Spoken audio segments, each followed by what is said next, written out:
दोस्तों, मैं आप लोग के लिए लेके आई हूँ कुमार गौरव सर के फुल पत्ती वाली क्लास का फटाफट रिवीजन क्लास। ये 1.5 घंटे की क्लास मात्र आपकी 10 मिनट में रिवाइज हो जाएगी और इस क्लास के हर रिटन नोट्स भी आपको टेलीग्राम चैनल पर मिल जाएंगे। यदि आप चैनल पर नए हो तो चैनल को सब्सक्राइब अवश्य करें ताकि आपको नोटिफिकेशन मिलता रहे। चलिए शुरू करते हैं। 10 अक्टूबर 2023 करंट अफेयर का पहला क्वेश्चन, हाल ही में स्पेक्स 2030 पहल किसने प्रारंभ किया है? तो स्पेक्स 2030 पहल WHO के द्वारा स्टार्ट किया गया है। WHO का फुल फॉर्म है वर्ल्ड हेल्थ ऑर्गेनाइजेशन, जिसकी स्थापना 7 अप्रैल 1948 को किया गया था। इसका हेडक्वार्टर जिनेवा स्विट्जरलैंड में स्थित है। वर्तमान में इसके हेड हैं डॉक्टर टेड्रोस। WHO ने गुणवत्तामूलक नेत्र के देखभाल हेतु यह पहल स्टार्ट की है, जिससे कि चश्मे की समस्या से निजात पाया जा सके। WHO ने हाल ही में ट्रैकोमा मुक्त घोषित किया है इराक को। WWF इसका फुल फॉर्म है वर्ल्ड वाइल्ड लाइफ फंड, जिसका हेडक्वार्टर ग्लैड स्विट्जरलैंड में है। 1961 में इसकी स्थापना की गई थी। WTO का हेडक्वार्टर जिनेवा में है और इसकी स्थापना 1 जनवरी 1995 को की गई थी। वर्तमान में इसकी हेड हैं Ngozi Okonjo Iweala. Global gender gap index जारी करता WEF यानी वर्ल्ड इकोनॉमिक फोरम है। रेटिना पर इमेज बनता है मानव नेत्र में। किसका ट्रांसप्लांट किया जाता है मानव नेत्र में? तो कार्निया का ट्रांसप्लांट होता है। मानव नेत्र में उत्तल लेंस होता है, मोस्ट इंपॉर्टेंट है, याद रखेंगे सभी पॉइंट्स को। 3 प्रकार की दृष्टि दोष पाए जाते हैं। निकट दृष्टि दोष, जिसे मायोपिया कहा जाता है, इसके इलाज में अवतल लेंस लगाया जाता है। दूर दृष्टि दोष, इसे हाइपरमेट्रोपिया कहा जाता है, इसमें अवतल लेंस का यूज किया जाता है। और जरा दृष्टि दोष, इसे जरा दृष्टि दोष कहा जाता है, इसमें अवतल और उत्तल दोनों लेंस प्रयोग किए जाते हैं, यानी बाईफोकल लेंस यूज होता है जरा दृष्टि दोष में। आज का दूसरा क्वेश्चन मोस्ट इंपॉर्टेंट, नोबेल अर्थशास्त्र पुरस्कार 2023 के लिए किसे चुना गया है? तो नोबेल अर्थशास्त्र पुरस्कार मिला है क्लाउडिया गोल्डिन को। ये एक फीमेल है USA की। अर्थशास्त्र 2023 में इन्हें नोबेल पुरस्कार प्रदान किया गया है। इसे रिक्स बैंक पुरस्कार भी कहा जाता है। 1901 में जब नोबेल पुरस्कार स्टार्ट हुआ था तो 5 क्षेत्रों में दिया जा रहा था। 1969 से इकोनॉमिक्स में भी नोबेल प्राइज दिया जाना शुरू हुआ। इस बार की ट्रिक है अर्थ गोल है, यानी अर्थ से आप अर्थशास्त्र को याद रखेंगे और गोल से गोल्डिन को याद रखना है। क्यों दिया गया है अर्थशास्त्र में नोबेल? तो लेबर मार्केट में महिला श्रम क्षेत्र में काम करने हेतु इन्हें अर्थशास्त्र का नोबेल पुरस्कार प्रदान किया गया है। नाम याद रखना है क्लाउडिया गोल्डिन। अगला पॉइंट देखते हैं। 1998 में फर्स्ट भारतीय इकोनॉमिक्स नोबेल प्राइज प्राप्त करने वाले बने अमर्त्य सेन। लोक कल्याणकारी राज्य के लिए इन्हें नोबेल प्राइज 1998 में मिला था। शांति का नोबेल पुरस्कार 2023 नरगिस मोहम्मदी को मिला है। मेडिसिन का नोबेल प्राइज 2023 में कैटलिन कोरिको और विस्मैन को दिया गया है। केमिस्ट्री में 2023 का नोबेल प्राइज मोंगी, लुइस और एलेक्सी को दिया गया है। तीसरा क्वेश्चन, हाल ही में चुनाव आयोग ने किन राज्यों में विधानसभा चुनाव की घोषणा की है? तो चुनाव आयोग के द्वारा 5 राज्यों में चुनाव की घोषणा की गई है विधानसभा के चुनाव के लिए।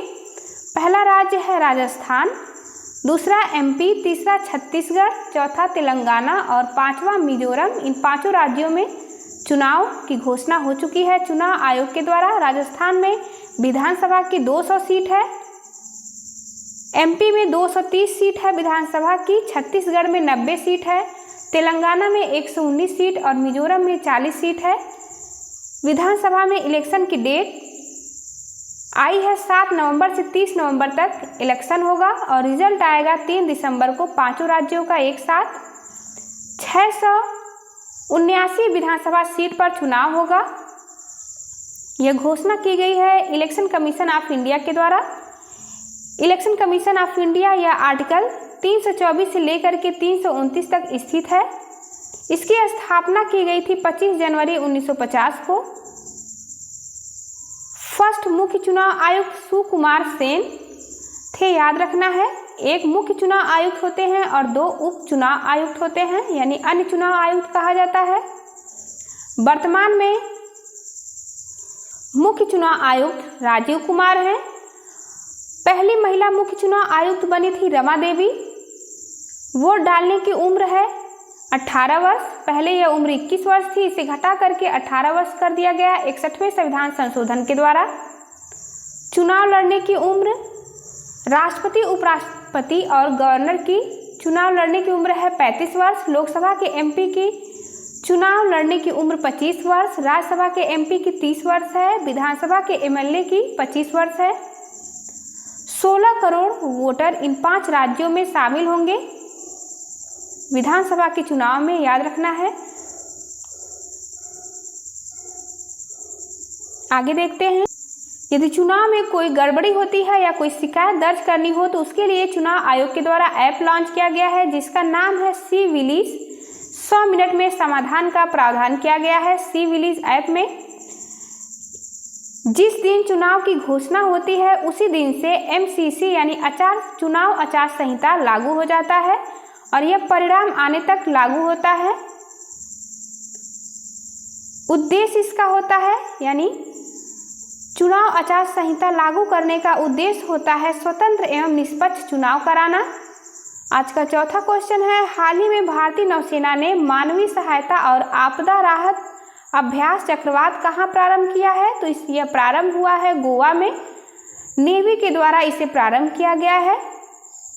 इसकी स्थापना हुई थी 1987 में। गोवा की राजधानी पणजी है, याद रखना है। कई बार क्वेश्चन पूछा गया है गोवा की स्थापना कब हुई थी, तो गोवा का स्थापना हुआ था 1987 में और वर्तमान में इसकी राजधानी पणजी है। चक्रवात के बारे में देखते हैं। चक्रवात यह केंद्र में वायुदाब के लो प्रेशर से उत्पन्न होता है, यानी यह निम्न वायुदाब द्वारा उत्पन्न होता है। ऑस्ट्रेलिया में चक्रवात को विली विलीज कहा जाता है। कैरेबियन सागर में इसे हरिकेन कहा जाता है। बिपरजॉय चक्रवात का नामकरण बांग्लादेश के द्वारा किया गया था और इसकी उत्पत्ति अरब सागर में हुई थी। 5वां क्वेश्चन, हाल ही में भारत के बाहर दुनिया के दूसरे सबसे बड़े हिंदू मंदिर का उद्घाटन कहाँ हुआ है? तो भारत के बाहर दुनिया का सबसे बड़ा दूसरा हिंदू मंदिर का उद्घाटन यूएसए में हुआ है। यूएसए के न्यू जर्सी में यह हिंदू मंदिर का उद्घाटन किया गया। फर्स्ट हिंदू मंदिर जो विदेश में स्थित है सबसे बड़ा है अंकोर वाट का मंदिर, जिसका निर्माण सूर्यवर्मन सेकेंड ने करवाया था। यह खैमर साम्राज्य से संबंधित थे। अंकोर वाट का मंदिर कंबोडिया में स्थित है। यह भगवान विष्णु का मंदिर है। अगला पॉइंट है, टोनले सैप झील कहाँ स्थित है? तो यह कंबोडिया में स्थित है। एग्जाम में पूछा गया क्वेश्चन है, टोनले सैप झील कहाँ स्थित है? याद रखना है कंबोडिया में। 6ठा क्वेश्चन है, हाल ही में किस राज्य के काजू को जीआई टैग मिला है? तो गोवा के काजू को जीआई टैग मिला है। और अन्य देखते हैं किसे जीआई टैग मिला है, तो उड़ीसा की मिठाई रसवली को भी जीआई टैग प्रदान किया गया है। अरुणाचल प्रदेश के चावल को जीआई टैग मिला है जिसका नाम है खामती चावल। और तांगसा वस्त्र को भी जीआई टैग प्रदान किया गया है। हाल ही में बस होली और पश्मीना क्राफ्ट को जीआई टैग प्रदान किया गया है। यह जम्मू कश्मीर का है। चरपी पनीर को जीआई टैग मिला, यह आंध्र प्रदेश का है। याक से बनने वाला पनीर है। कंबम अंगूर वेस्ट बंगाल का है, इसे जीआई टैग प्रदान किया गया है। सुंदरजा चावल को भी जीआई टैग मिला है जो कि एमपी से संबंधित है। 7वां क्वेश्चन, 16वीं कृषि विज्ञान कांग्रेस का आयोजन कहाँ किया जाएगा? तो 16वीं कृषि विज्ञान कांग्रेस का आयोजन किया जाएगा, याद रखना है आपको, कोच्चि केरल में 10 अक्टूबर से 13 अक्टूबर तक इसका आयोजन होगा। क्यों आयोजित हो रहा है? तो कृषि में नवाचार लाने के लिए इसका आयोजन किया जा रहा है। नोट पॉइंट में देखते हैं, आईएनएस विक्रांत कहाँ से लॉन्च हुआ था? तो यह कोच्चि केरल से लॉन्च हुआ था। आईएनएस विक्रांत एक स्वदेशी विमान वाहक पोत है। 8वां क्वेश्चन, हाल ही में मैरोंग सुरंग कहाँ प्रारंभ हुई है? तो मैरोंग सुरंग प्रारंभ हुई है जम्मू कश्मीर के रामबन जिला में NH-44 नेशनल हाईवे पे। इसका पुराना नाम NH-7 था। इसकी लंबाई, सुरंग की लंबाई है 395 मीटर, 2 लेन सुरंग है। नोट पॉइंट में अगला क्वेश्चन देखते हैं। सिंकुला सुरंग ये मार्च 2023 में स्टार्ट हुआ था। यह हिमाचल प्रदेश और लद्दाख को जोड़ता है। आज का 9वां क्वेश्चन, हाल ही में गंगा डॉल्फिन ने राज्य जलीय जीव किसने घोषित किया है, यानी कि किस राज्य ने गंगा डॉल्फिन को राज्य जलीय जीव घोषित किया है? तो उत्तर प्रदेश राज्य ने गंगा डॉल्फिन को राज्य का जलीय जीव घोषित किया है। मोस्ट इंपॉर्टेंट क्वेश्चन है आज का। गंगा डॉल्फिन स्वच्छ या मीठे पानी में पाई जाती है। उत्तर प्रदेश ने इसे अपना राज्य का जलीय जीव घोषित किया है। इसका वैज्ञानिक नाम है प्लेटनिस्टा गंगेटिका। यह भारत के साथ साथ नेपाल और बांग्लादेश में भी पाई जाती है। 2009 में इसे राष्ट्रीय जलीय जीव घोषित किया गया था।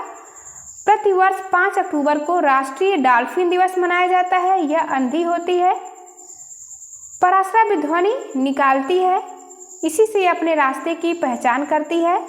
इसे सूसू भी कहा जाता है। 10वां क्वेश्चन, हाल ही में चर्चा में रहा समक्का सरक्का केंद्रीय जनजाति विश्वविद्यालय का संबंध किससे है? तो इसका संबंध तेलंगाना से है। आदिवासी जनजाति हेतु क्वालिटी एजुकेशन प्रदान करने के लिए और संस्कृति यानी आर्ट और कल्चर में इसके बारे में पढ़ाए जाने के लिए और हायर एजुकेशन प्रदान करने के लिए इसे स्टार्ट किया गया है। 890 करोड़ की फंडिंग प्रदान की गई है इस योजना के लिए। समक्का सरक्का कुंभ के बाद सेकेंड भारत का सबसे बड़ा मेला लगता है। यह याद रखना है मोस्ट। यह मेला कहाँ लगता है? तो तेलंगाना में लगता है, जिसे मेदाराम यात्रा के नाम से भी जाना जाता है। कई बार एग्जाम में पूछा गया है मेदाराम यात्रा। आज का लास्ट क्वेश्चन है, डेविड वार्नर एक दिवसीय विश्व कप में सबसे तेज 1000 रन बनाने वाले बने खिलाड़ी। Thank you for watching. चलिए मिलते हैं आपसे अगली वीडियो में, तब तक के लिए नमस्कार। मॉडर्न हिस्ट्री की क्लास कंप्लीट हो चुकी है, जिसका लिंक आपको डिस्क्रिप्शन बॉक्स में मिल जाएगा। कल से हम जियोग्राफी पढ़ेंगे।